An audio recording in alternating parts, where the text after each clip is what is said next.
माताजी का पल्लू पकड़ के जीता था, यानी मेरे माँ का। बाहर जाना भी हो तो माँ कहेगी तो बाहर जाना, नहीं तो घर में बैठे रहना। मेरे चाचा चाची थे, माता, मेरे पिताजी पहले से भी गुस्सेल थे और नौकरी पे बाहर ही रहा करते थे, ज़्यादा करके घर में माताजी के साथ रहा करता था। और सच्ची ज़िंदगी ये है कि आप अगर जानो तो मेरे 10वीं कक्षा तक भी घर में पढ़ाई, स्कूल को जाना और घर में आना, माँ जो कहती है सुनना। लेकिन मेरे एक बात का भाई था किशोर, वह शरारती था।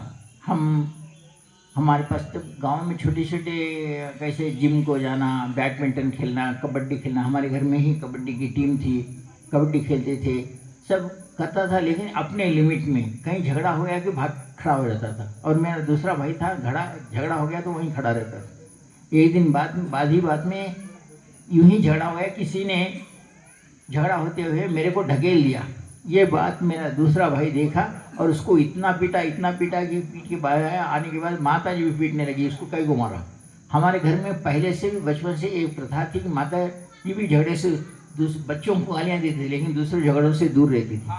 और 10वीं कक्षा तक भी इस पढ़ाई, और हमारे घर में जो मेरी जनेऊ हुई तो गांव में एक प्रथा रहती थी, बच्चा ब्रह्मचारी हो गया तो कोई भी ईद हो कोई भी हो, घर में खाना खाने को बुलाते थे। हम ब्रह्मचारी बनकर खाना खाने जाना आना।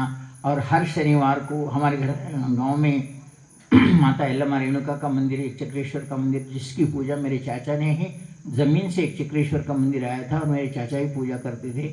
वहाँ मंदिर ज़्यादा करके मेरे जीवन में यह पूजाओं में या माता जी के साथ रहने में या ऐसा करने में, कहीं झगड़ा या कहीं ज़ोर से बात हुई तो दरवाज़ा बंद करके घर में बैठने वाला व्यक्तित्व था मैं। उसके बाद जैसा ही आगे पढ़ाई हुई, 10th क्लास हो गया तो दोस्तों में मेरे 2-3 दोस्त थे, गांव में ही रहते थे। वो, मैं बाहर नहीं निकला अभी तो मुझे लेके जाते थे।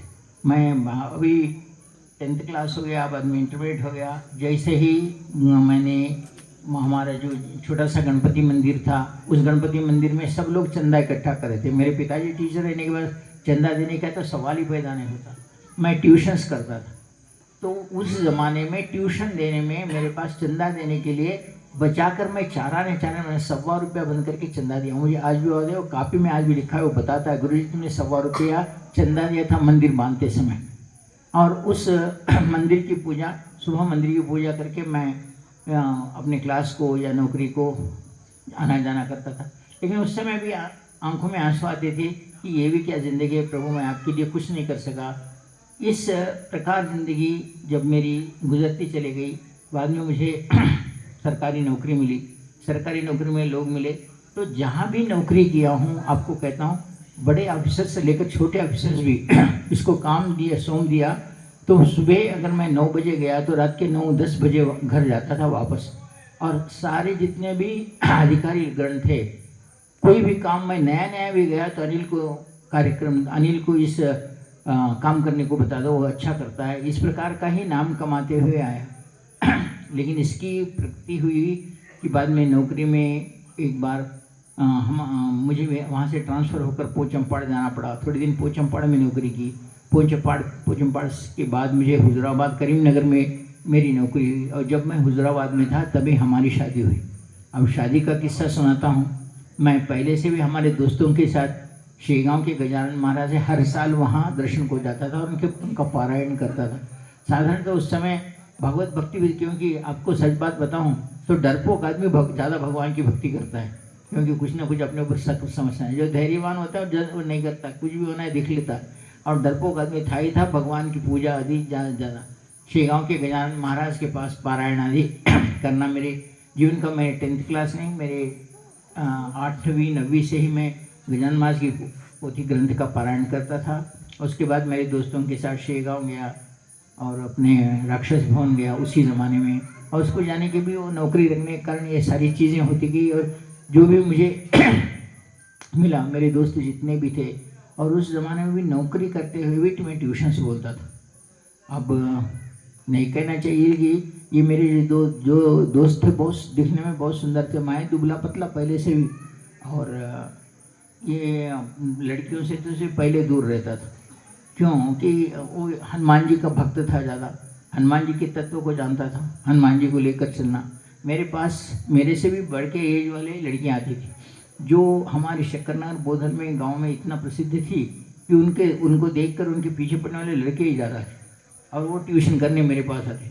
जब ट्यूशन करने में रूम में लेकर बैठता था, मेरे दोस्त ऐसा, हाँ घर था, घर के बाजू में रोड था, रोड में खिड़की से दोस्त आगे क्या करते, 1 2 3 बार घूमते थे शाम में। वो लोग पूरा अपने काम नौकरी करके आना और ट्यूशन को मेरे पास आना। आने के बाद 3 बार घूमने के बाद अगर मैं नहीं उठा तो पहले ताली बजाते थे, दूसरी बार सीटी बजाते थे, तीसरी बार दरवाज़ा बजाते थे। अब ये लोग जो वहाँ बैठे हुए हैं, ये लोग सोचते थे गुरुजी ये तुम्हारे जो दोस्त आए हुए हैं ना, ये बहुत सताते, आज ऐसा करेंगे गुरुजी आप बैठ जाओ ना, वो लोगों को सताएंगे। ये भी बदमाश वैसे ही थे, वो भी, और मैं इन दोनों में फंसा था। दोस्त क्या बोलता था तो बाहर आता या नहीं आता, ये लोग बोलते थे गुरुजी मत जाओ उनको सताएंगे। अब मेरी बात ऐसी होती थी ना, उसको बोल सकता था ना इसको बोलते सकता था। आखिर में एक दिन हमारा वो समय था या तो बाहर बस स्टैंड तक जाके आना या तो दोस्तों के साथ काफ़ी वगैरह पी के आना, आते समय कुछ पान बीन खा के आ जाना। ये हमारा नित्य का कार्यक्रम था। शाम वहाँ कुछ ये नहीं था, ज़्यादा से ज़्यादा कुछ हुआ तो सिनेमा को जाना। सिनेमा उस समय में एंटरटेनमेंट वही था, सिनेमा को जाना। लेकिन ये जो ट्यूशन बोलने वाली औरतें थी वो करेक्ट देखती थी कि ये दोस्त जो आए आज नया सिनेमा आया है, गुरु जी को सिनेमा जाने के लिए ज़रूर ये आके ले जाएंगे, और वो सिनेमा का टाइम टालने के लिए देखती थी कि इनके साथ सिनेमा ना जाए। और वो लोग मेरे उससे थे दरअसल, अरे बहुत हो गया ट्यूशन, चल बाहर चल, वो लोगों को भेज दे, गुरु जी बैठो ना ये लोग, और वो लोग सिनेमा। मैं इन दोनों में इतना परेशान था, एक दिन बोला नहीं ये ट्यूशन बंद कर दूँ या तो फिर दोस्ती को तो बंद नहीं कर सकते थे।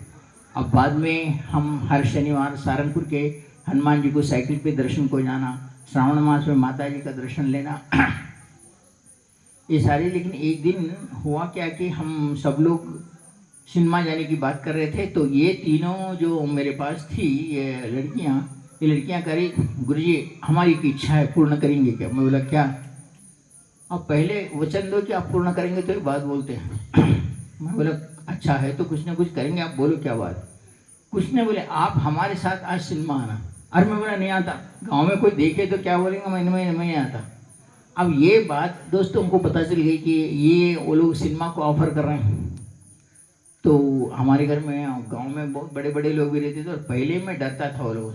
ये क्या है, ये नंबर 1 उस ज़माने के हमारे गांव में हीरोइन जैसे समझी जाती थी, और ये लोग सिनेमा जाने का एक ही जिद करते बैठी। अब मैं माँ के पास गया, माँ ये सब सिनेमा को बोल रहे, तू बोलना उनको कुछ तो भी, वो लोग मैं सुन रहे नहीं है। माँ तो आपको आप जी भी गुस्सा मालूम है, आके दे गालियाँ दी उन तीनों को, लड़कियों को लेके सिनेमा जाती क्या तुम्हारे कोई अकल है क्या, ऐसा वैसा बोली। अब वो लोग तो उस दिन चले गए और हमारे दोस्त आए, तू बोलना था ना, तू सिनेमा को ले जाता था, हम पीछे बैठते थे बोले। मैं बोला पूरे होई से मेरे को जो इज्जत है वो भी चले जाती थी, मैं ऐसा करता बोली नहीं आता था। अब उसके बाद कभी गांव में आए बड़े लोग आए तो सभी बोलते थे अनिल शरीफ है, अनिल अच्छा आदमी है। अब वो लोगों का कहना था साले तो नंगा भी खड़े रहा तो कपड़े वाला बोलते हम कपड़े डाल के बैठे थे, हमें नंगे हैं बोल के बोलते। ऐसी स्थिति हमारी कर दिया।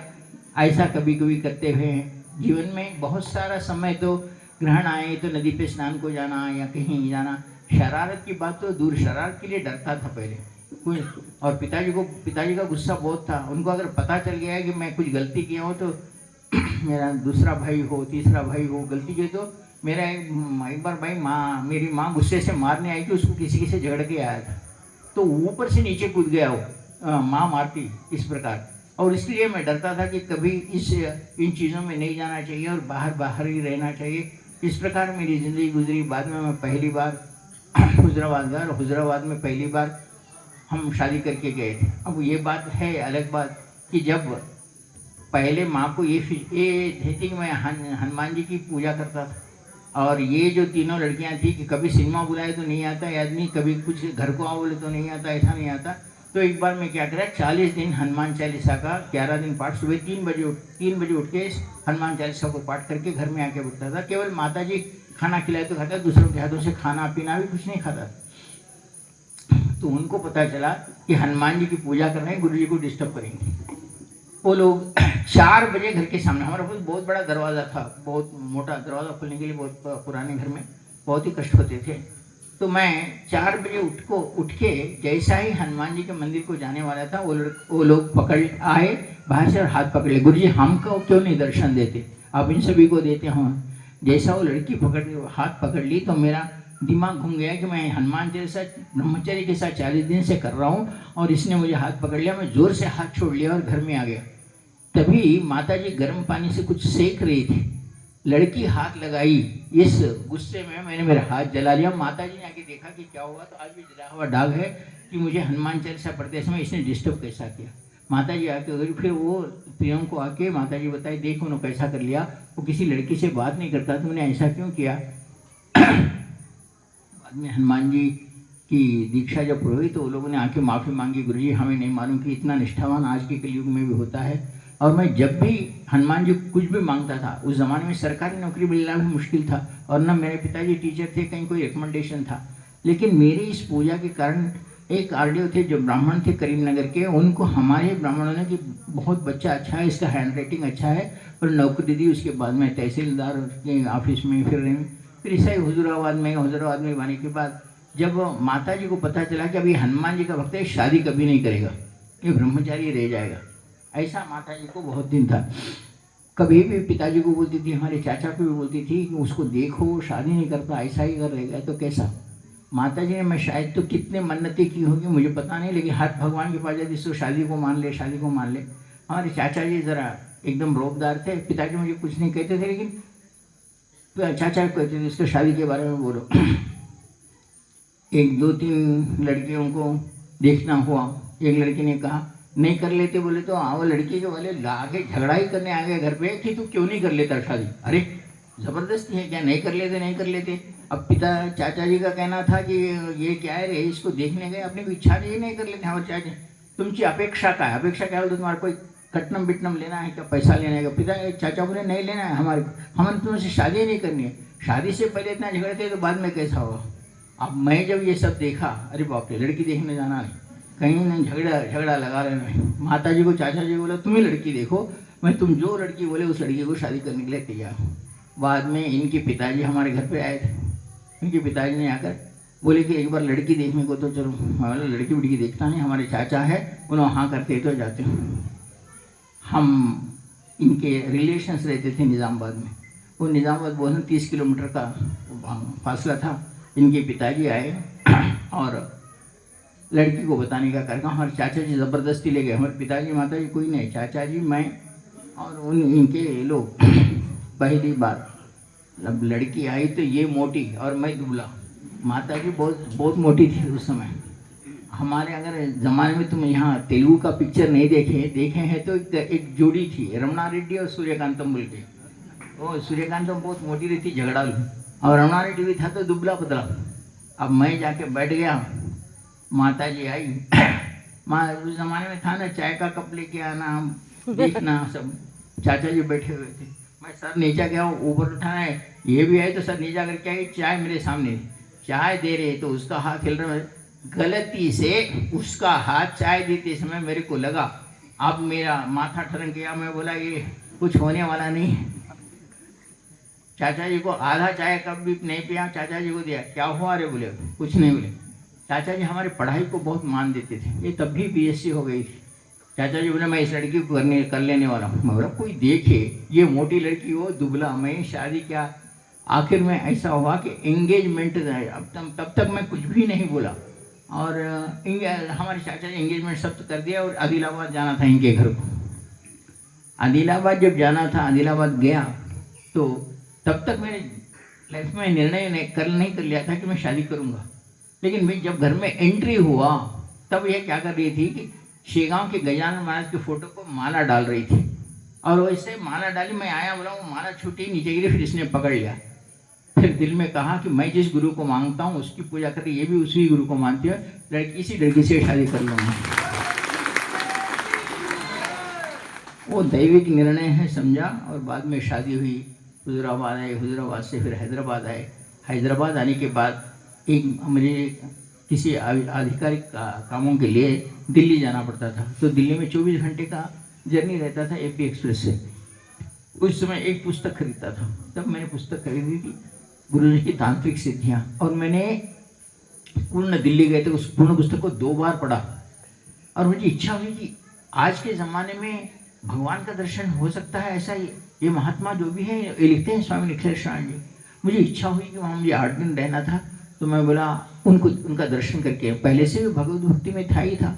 मैं किसी भी तरह निर्णय करके गया, राजस्थान जोधपुर गया। वहाँ एक राजस्थान रेलवे स्टेशन जोधपुर के पास एक गोपी होटल रहा करता था, उसमें उतरा। गोपी होटल में उतर के मैं गुरुजी के पास गया। गुरुजी पहले दिन नहीं मिले, दूसरे दिन मिले और बोले क्या? तो मैं बोला आपने ऐसा पुस्तक लिखी है कि उसमें देवताओं का दर्शन हो सकता है, कोई भी साधना करने के बाद हो सकता है क्या? बोले। गुरुजी पहले हंसे, तो क्या चाहता है, पहले गुरु को कर, गुरु को दीक्षा ले ले, गुरु दीक्षा का मंत्र कर, उसके बाद तो जो चाहता है वो हो। अब गुरु जी ने ये बात, मैं उससे पहले हमारे पास हम्पी के शंकराचार्य आया करते थे, बहुत दूसरे गुरुओं को भी, जब भी गांव में कोई गुरु आए हर गुरु के कार्यक्रम में जाया करता था, लेकिन किसी ने ये बात की कलयुग में देवता का दर्शन हो सकता है क्या? लेकिन पहली बार गुरु ने कहा था कि साधना के माध्यम से हम गुरु का दर्शन कर सकते हैं। तो मैंने कहा, तो गुरु जी ने कहा कल सुबह आजा, गुरु दीक्षा ले ले। मैं गुरु दीक्षा लेने के लिए मुझे ये संकोच हुआ कि तुम्हें पिताजी गालियाँ तो नहीं देंगे, हमारे परंपरा में शंकराचार्य परंपरा है, तो जाके कौन से गुरु को क्या क्या क्या। लेकिन मैंने दूसरे दिन, कभी आप बोलो एक भोलापन या कुछ एक अज्ञान या कुछ भी, मैंने गुरु से कहा कि आप अगर भगवान का दर्शन दिला सकते हैं तो मैं गुरु दीक्षा लूँगा। ये गुरु जी से कंडीशन हुआ। गुरु जी हंसे, तो पहले गुरु दीक्षा ले। गुरु दीक्षा ली और गुरु ने कहा कि आज तुझे 51 माला मंत्र जप करना है। मैं बैठ के 51 वाला उस ज़माने में 3 घंटे में पूर्ण किया हूँ। और मैं गुरु जी के पास आया, गुरु ने कहा तू अब किस काम पे आया? मैं बोला ऑफिस के काम के लिए दिल्ली आया था, दिल्ली से आपके दर्शन के लिए आया हूँ। तो गुरु ने कहा तू दूसरी बार आ जा, 3 दिन यहीं रहने के लिए। और गुरु कृपा से मैं मंत्र जप करके आया। बाद में मुझे इतना लगाव हो गया कि मैं कब कब जोधपुर जाऊँ, कब कब गुरु जी को देखूँ और कब इस सारी चीज़ों को देखूँ। तो मैं 15 दिन में ही फिर आया और गुरु जी ने जब मुझे दिया तो उन्होंने कहा कि तुझे यह दीक्षा करना है, तू कौन सी देवता का दर्शन करना चाहते हैं? तो मैं, हमारे घर में जो पास जो पूजा करता था वहाँ गणेश जी की बड़ी मूर्ति है, श्री गणेशायन माँ करते हैं, क्यों ना गणेश जी का दर्शन ही ले लें। मैंने गुरु जी से गणेश जी दर्शन की प्रार्थना की। तो गुरु जी ने कहा कि तू ये मंत्र करना है, एक हाथ में दिया को पकड़ना है और एक हाथ में माना से तुझे जब मंत्र जप करना है। मैंने एक्सेप्ट किया, क्योंकि उस समय में आप अब जो देख रहे हैं, उस ज़माने में कम से कम मेरे पिताजी ही साइकिल पे जाते थे रोज़ 10 किलोमीटर आना, और हम कहीं भी उस समय साइकिल के सिवा या चलने के सिवा दूसरा मार्ग नहीं था। बहुत चलते थे, या रनिंग करना, ये कि ज़्यादा चलना ही रहता था। तो मुझे खड़े रहने में ना या साधना करने में कोई दिक्कत नहीं थी। मैं जब साधना करके 3 दिन हुआ और 3 दिन के बाद मैंने बहुत बार बोला है कि गणेश जी का दर्शन हुआ, परम पूज्य सदगुरुदेव जी ने मुझे आशीर्वाद दिया, गणेश का दर्शन दिया। उसके बाद मेरे जीवन का जो पंथा आरंभ हो गया, मुझे जंगल में जाकर साधना करने की, गुरु जी की जो साधना है वो देने की प्रेरणा हुई और मैं साधनाएं करता रहा। जो आज आपके सामने बैठा हूँ, परम पूज्य सदगुरुदेव जी की कृपा से आप सभी को प्रेम प्राप्त किया हूँ और साधना करते हुए एक संक्षिप्त मेरे बचपन का परिचय है। बहुत डरपोक था, लेकिन गुरुजी के मिलने के बाद जंगल में अकेला जाने के लिए कभी नहीं डरा, न सांप से डरा, न बिच्छू से डरा, न शेर से डरा, न किसी औरों से डरा। मेरी साधना करते समय मैं किसी के साथ डरता नहीं। जब भी साधना करते रहा, मैं साधना करते समय किसी को नहीं डरा। साधना में एक बार बैठ गया तो साधना में ही चित्त लगाता था और अकेला ही साधना करते गया। बाद में जीवन के जो घटनाएं बाद में आई, बाद में गुरुजी आए जीवन में और लक्षण हुआ। अगर आप जहाँ पुराने लोग हैं तो आप ये आज के पुराने जन्म में मैं कहता हूँ केवल मंदाताई और प्रिया पुराने लोग हैं कि हम एक झोपड़ी बांधकर, एक ही झोपड़ी, और एक यहाँ भी ये भी झोपड़ी ही थी, और एक जो अब मैं रहता हूँ वो कमरा था, वो भी एक का, अभी स्वप्नाली जो रहते वो एक कमरा था। उसी से हमारा यहाँ का आश्रम का आरंभ हुआ। वहाँ 10 दिन कभी भी महीने में 1 बार 2 बार आ जाता था। तब ओझा जी थे और यहाँ मंदाताई, प्रिया, ये सब लोग रहा करते थे। और उस जीवन से जीवन यहाँ पर आज जो आप इतना सब कुछ देख रहे हो वो केवल गुरु कृपा है, मेरे से कुछ होने वाला नहीं। और आप जो आए हैं वो मेरा पूर्व जन्म का कोई संबंध हो तो गुरुजी ने आपको भेजा है। क्यों गुरुजी आपको नहीं बुलाया और मेरे पास भेजे हैं, तो इसका मतलब है कि गुरुजी ने आपका और मेरा कोई पूर्व जन्म संबंध रखा है। आप यहाँ हैं, आश्रम में आए हैं, और आपने आज जो दिव्यता देख रहे हैं, आज जो यहाँ बैठा हूँ, आप सभी का प्रेम में प्राप्त किया है। यह केवल और केवल गुरु कृपा है और वो साधना जो गुरुजी ने दी है। मैं चाहता हूँ कि जीवन गुरु कृपा से चले तो बहुत अच्छी नाव है, उसे कभी डूबने नहीं देंगे। जरूर तूफान आएगा, नाव हिलेगी भी, लेकिन डूबने नहीं देंगे। आप निश्चित रूप से विश्वास करते हुए अपने जीवन को, आप अगर साधनामय जीवन जीते हैं तो जो आज मैं हूँ कल आपके लिए भी ये सारा जीवन होगा। आशीर्वाद देता हूँ, ये मेरा बचपन रहा है। बहुत डरपोक आदमी था, इतनी बात जरूर बोलता हूँ। बोले परम पुण्य सदगुरुदेव भगवान की।